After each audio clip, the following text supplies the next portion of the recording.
Welcome to The Friday Habit with Benjamin Manley and Mark Labriola II.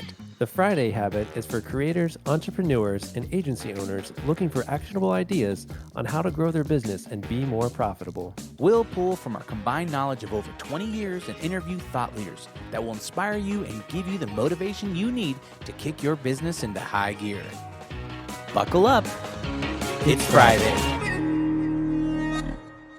All right. Welcome to The Friday Habit. I'm excited, Mark. We got some good guests with us today.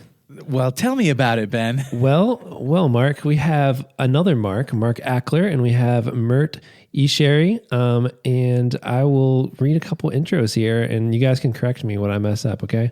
So we got Mark. Mark's an early employee of Apple and head of innovation at Redbox. He's been creating and investing in tech startups since 1986. Side note, that was the year I was born. Today, he is a founding partner of Math Ventures, a technology venture capital fund, and an adjunct professor at Northwestern Kellogg School of Management. Mert Iseri he co-founded SwipeSense, a healthcare technology company acquired by SC Johnson in 2020. Before that, he co-founded Design for America, a national network of students using design thinking to create social impact, now part of the IBM Watson Foundation, and he's also currently an entrepreneur in residence at Math Venture Partners. Guys, thanks for coming on the show. That was the longest bios I've ever read. I don't think I did too bad. It was all right. You did great. You did great, man. Yeah. So excited to be here. Yeah, it's really an honor. Thank you. Whew. I need a break. You guys go ahead. All right, I got a question for you. Would you rather give up your GPS or Netflix? That's easy for me, but Mark, you go ahead. Oh, yeah. No, it's really simple. I'd rather give up the GPS. That's like no-brainer. I think I'd give up Netflix. I mean, as much as I like Ozarks and, some of those other shows, I feel like I'd be so lost without GPS. And I always, whenever I call somebody, like a business or a restaurant or something like that, I use the GPS app to find them and then call the number. I'm a geek. I'm actually old school. I use a GPS, but I love maps. Yeah. No problem. Yeah. And do you remember the days what we used to do is we used to get on MapQuest before we leave the house, and I'd print out, you'd print out the instructions of how to get somewhere, and then you'd have your physical map that you could open up and then follow the instructions. Yeah, good times. I'm giving up Netflix, guys. That's easy for me. Okay. Because after my company got acquired, the person who wrote our forward, actually, Brad Feld, he gave us advice that we actually included in the book. It said, for 6 months, don't make any financial decisions. People are going to come to you, you're going to want to buy stuff or For founders, this is literally the first time where you actually have any amount of money. And most entrepreneurs will resonate with this. Look, it's a lot of sweat, blood, and tears that go into making your company. And you get underpaid, you lose out on revenue, money that you could have made as a professional. So it was for the first time I had we're not talking, I'm going to buy myself an island money, but it's I'm going to shop from Whole Foods and I'm not going to care about it kind of money. So I had that, and for 6 months I'm I'm not doing anything. I'm not doing anything. Literally month 6, I bought myself a van from Japan, a 1992 Toyota Hiace. I bought this from auction, imported from Japan, went to Sacramento, drove it back to Chicago. Now I had this super cool, old school, near mint. It had 6,000 miles on it. And this really insane, dope van right now. And I just love driving around in this thing. It's not fancy. Top speed is 50 miles per hour downhill with the wind in your back. So it's not, we're not talking fancy in here. But I just love getting lost in this thing, and without GPS, I'll be a dead bird, man. So I need the GPS much more than Netflix. Yep, totally. That's me too. GPS all the way. All right, Mark's the one out where he's he likes that show, and he's got a good brain. He's too smart, He knows how to get everywhere. He's got the streets memorized. He can count up and count down those blocks and be I know exactly where that is. Chicago is a grid. Right. And it's all numbers. And I grew up here. I grew up on the south side of Chicago. So I know, yeah. That's right. That's awesome. Well, hey, tell us a little bit about we heard your amazing bios, and so it seems like it's almost like with your powers combined, there's nothing you can't do together. But how did you guys meet, and where did this this whole relationship start? Yeah, Mert, why don't you go first? Why don't you tell the story? I met Mark years ago. Mark teaches at Northwestern. He is. He doesn't call himself this. This is my nickname for him. He's sort of like the Yoda of startups in Chicago and beyond. He's sort of like the person that you go to be like, I have a lightsaber. Like what do I do with this? Yeah. And Mark's like, child, sit down. Let me tell you about the Force. He's this incredible give first, champion of founders. And I was like a bright-eyed founder who oh man, I can do anything. And I really wanted Mark as an investor, through Math Venture Partners, our venture fund. And I pitched 3 times. It was all no's, all 3 times. It was not nows, which is much different than no. We'll get into that as later part of the conversation. But I really looked up to him and sort of learned from him over years before we decided to sell SwipeSense. And Mark sort of became my sort of unofficial brain trust, where I was like, oh my God, this thing is on fire. When things are falling apart, I need some help. Who are you going to call? Mark was that phone call for me.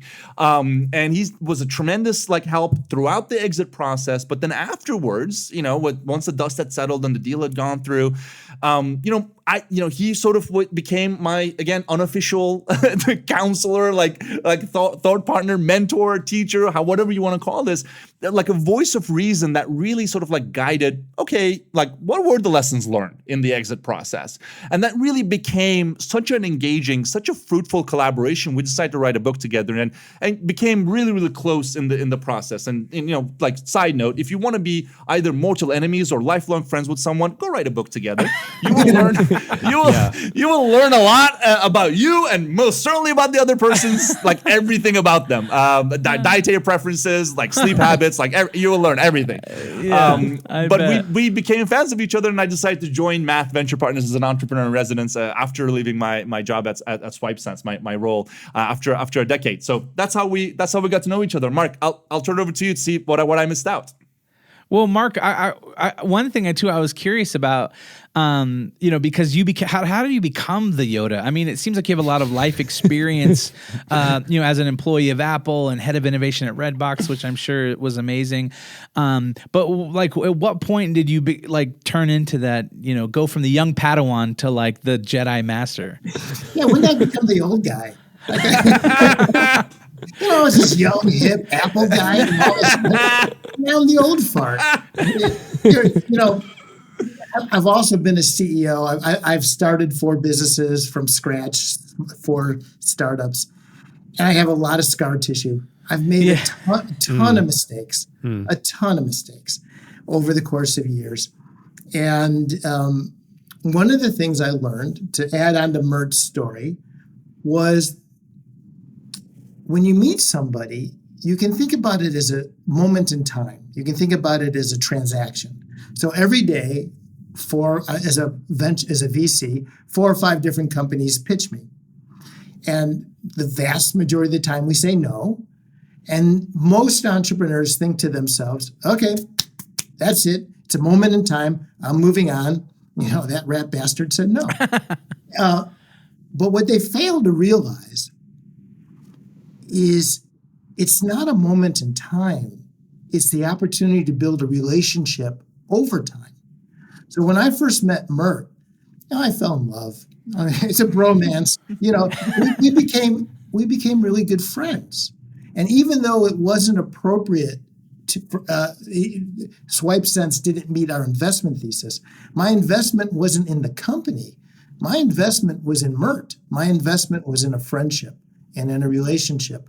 And even though he pitched us 3 different times over 10 years, he's now part of Math Venture Partners. We said no every time. And if you think about building relationships over decades, as opposed to a transaction in one moment in time. And so, that's part of the life lessons. You asked it's just lots of scar tissue. Yeah. And I would add a give back mentality. So anchored in humility and just in the spirit of how can we give back? And we wrote this book in the spirit of giving back. Yeah, that's so true. I love that. And I think about how, even with my own business, how each relationship that I've had throughout the years has brought me to where I'm at. And I can kind of, look back and see like, oh, I met that person who connected me with that person who, helped me, here and there. And so, yeah, I think it's so many times we get in that mindset of the hustle and grind and crush and just keep moving. And sometimes you forget to like slow down and be present and think about what you have, within your sphere that can make an impact on you or maybe make an impact on your business. Well, and I'll add too that when I joined Redbox, I was 50. I'm 64 now. I was 50 when I joined Redbox, and I hadn't had a boss in 25 years. I'd been the CEO. I always was an entrepreneur. Yeah. And I realized I was an okay boss. I was a nice guy, caring, but I was okay. I wasn't a great boss. And I took this opportunity when I went to join Redbox to really hone my management chops, really be better at the art of being a manager. And one of the lessons I learned at the time was it's not about me, it's about my employees. And I had enough success in my life. I put my employees front and center. And my job, the job to be done, was to be in their camp, to help them, nurture them, understand how they could grow in their career. And because of that, the trust that we built, we just walked through walls. My teams could do anything, and we just loved one another. And I realized, I crystallized I have this empathy framework, which is, it's not about you. Do your homework and bring a gift, right? And add value to the conversation. And that's, it's just time and experience. That's so good. That's so good. It really is. So, I'm taking notes. Yeah, Mert, how do you tell us a little bit about your beginnings as far as becoming an entrepreneur, starting a business? What did it look like when did you go to university or college? And then from there, were you like, I'm joining the corporate world or I'm gonna start my own thing? What did that look like? I'm sure a lot of our listeners will empathize with this, but I kind of knew that I wanted to be a founder from a very early age on. Like I was the kid with the candy hustle in the elementary school. Like I had my Snickers bars. Like that's what I was running. In high school, I had like a T-shirt printing thing where I was like, I'm printing T-shirts, like total copyright infringement, like not okay. Like I'm not saying go do this, but I was the kid and like I didn't know any better. But like I always like knew like this is I'm gonna sell some stuff. I don't know. Like this is what I'm going to do. And I came to college and I did go to school. I was born and raised in Istanbul, Turkey, but I ended up in college in Chicago. And, my world sort of just like exploded because it was such an exciting time where I was surrounded by like other thoughtful people who were also excited. Like I kind of like found my people for the first time. And I had this like incredibly like enriching, like people rich journey. And when I was getting ready to leave school, my first organization, Design for America, it was just getting started with like two of my like good friends who are still friends to this day. One of them actually became a co-founder, brother from another mother, Yuri, who helped start SwipeSense with me. We began Design for America as very much our first entrepreneurial venture where the end product wasn't what Design for America produced as projects. It was very much like we want students across the world to have the experience that we did working on projects that use design, that create social impact. How can we help more people feel this joy that we felt as students? I didn't know this at the time, as like mini entrepreneurs, like the CEOs of their own projects. That was the attitude we brought to Design for America, which again, it started from Northwestern University. Now it's part of 40 plus campuses. IBM Watson Foundation acquired it about 3 years ago. I'm super proud of what the network has become. But that's sort of how I got started, because one of those DFA projects was the kernel of what became SwipeSense later on. Now, at the time, it was not called SwipeSense. It was called MyWipe. Now, if you have a hygiene-related product, MyWipe is not the best name. Like this isn't this isn't something that I would advise again to our audience. Like, name your company after toilet paper. Like, this is not. This wasn't great at the time. But for us, I mean, I remember like it was so comical. But I was like this senior in college. We like, let's go to a hospital to talk about like my wipe. And I had this like velvet cloth where we had like a 3D printed like early prototype. And I would literally be in like this meeting with like physicians, whatever. And I was just like, my wipe, like, what do you think? And like, I can't believe like no one pulled me aside and said, dude, change the fucking name. Like, it shouldn't be called that. But I was so excited, so thrilled. And, that was the energy that helped us get started with just sort of this idea of like, hey, we want to help hospitals do better with quality, with outcomes. Patients shouldn't be going to hospitals to get sicker than they were before. That was the spirit of like, we want to save lives. And that energy is what got us started with SwipeSense. And we changed the name literally like a week before we applied to like an accelerator to get our first investment. We're like, well, mywipe.com isn't available. Maybe we should need another name. And like we picked like a placeholder name, SwipeSense, which became history. Wow, that's awesome. So then where did the energy come from to write this book, exiting right? I mean, did you guys see so many people fail on, selling their startup and losing out on returns? And I'm also curious, the last part of the book title is Build Your Legacy. And like, what does that mean? And like where does that go? Mark, go ahead. That's a lot of different questions. Let's unpack that. Yeah. So first of all, there are a ton of business books out there: how to start a business, how to raise money, sales, marketing, culture, HR, messy middle. I mean, there's a ton of books out there, but there's very few books about how to sell your company. And when Mert was going through the process, and afterwards, it was a difficult process, and he was grumbling a little bit. And I said, why don't you write it down while it's still fresh in your memory, so that the next time the acquiring company bought a different company, he can say, hey, guys, this is what I went through. Here's how we can make it better. And I poured 10 pages. And in those 10 pages, I looked at Mert and I realized, there's a book here. And the reason there's not a lot of information about how to sell your business. One, it's confidential. There's confidentiality agreements. Two, people, if it's a good outcome, people don't want to brag. If it's not a good outcome, they're not exactly proud of it. Yeah. But we realize that not every entrepreneur has access to more seasoned or experienced guides, coaches, or mentors. So that was the journey. So we wrote it down, and I have to tell you, it was so much fun.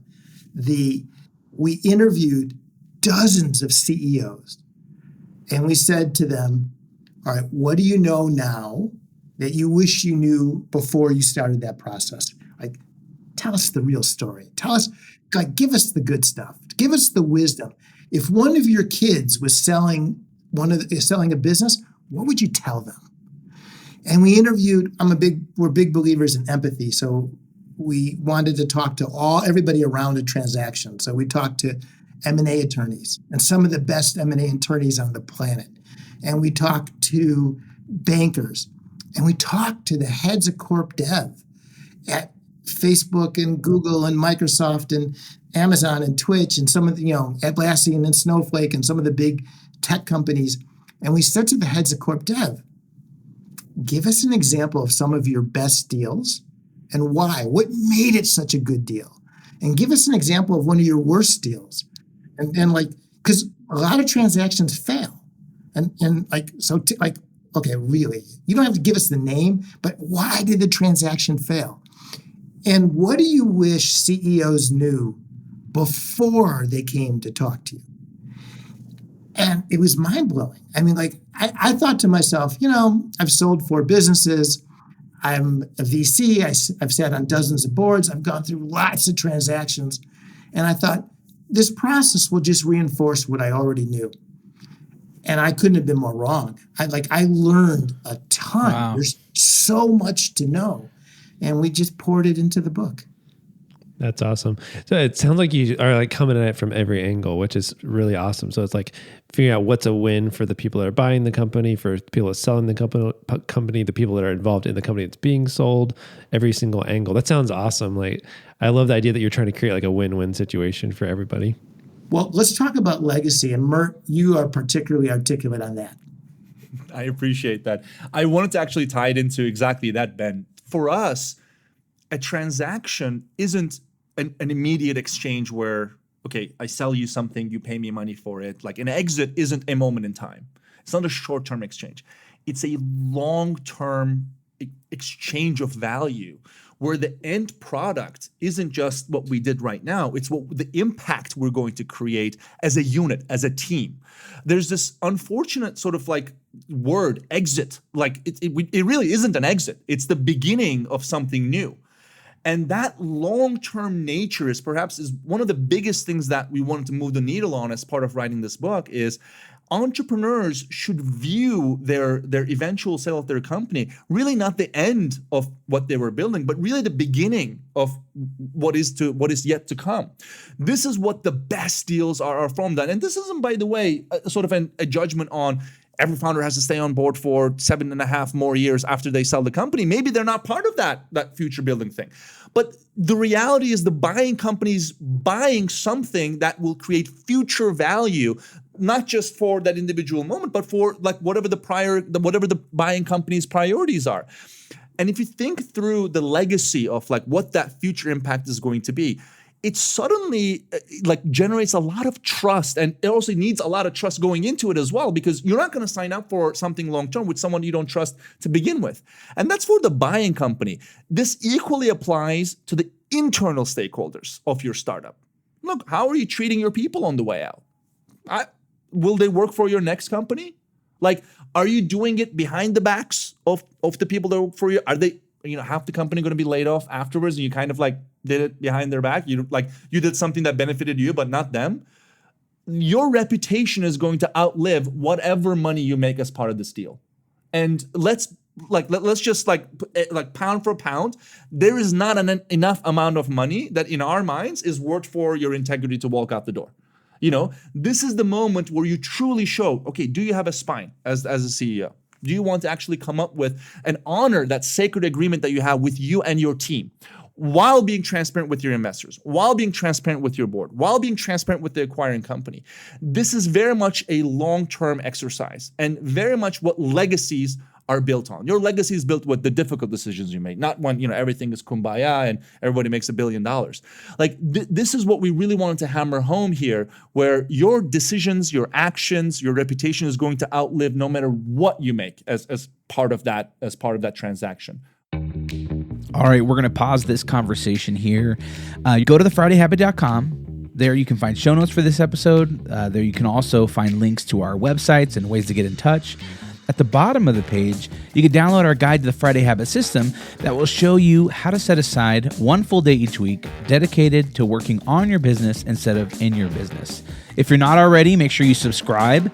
If you enjoyed this episode and want to hear next week's episode, subscribe so you get notified. Also, leave us a review in Apple Podcast app or wherever you listen to your podcasts.